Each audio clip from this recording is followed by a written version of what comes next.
Hello, beautiful community. A few of you have asked me about the Kommersant newspaper story outlining that the Kremlin is prepping a victory narrative to cover a potential scenario of the cessation of the war. What's the veracity of this and what can we conclude from it? Well, Kommersant has sources in the Kremlin, so the story is in itself plausible. What you can't conclude from it is that the Kremlin is planning to stop the war or is thinking that a cessation of the war is likely.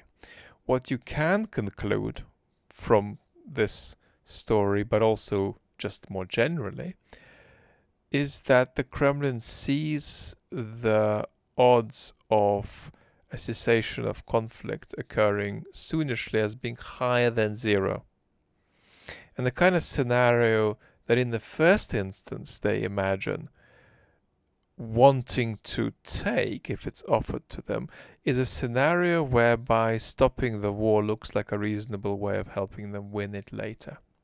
That's to say, a cessation in the war that feels reasonably okay from the point of view of their regime security at home, a cessation of the war that feels reasonably okay from the point of view of it adding to, rather than alleviating, political and economic crisis in Ukraine, and from the point of view that they feel comfortable that they're moving toward the world where the West is less rather than more capable of acting as a collective force militarily and politically.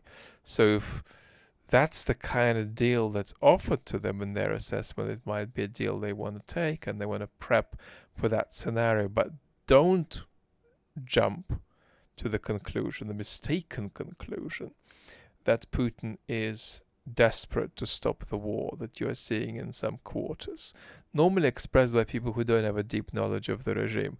Putin is not desperate to stop the war. Putin is keen to carry it on, but it isn't ruling the possibility that something might come up that persuades him into a cessation of the conflict. Lots of love.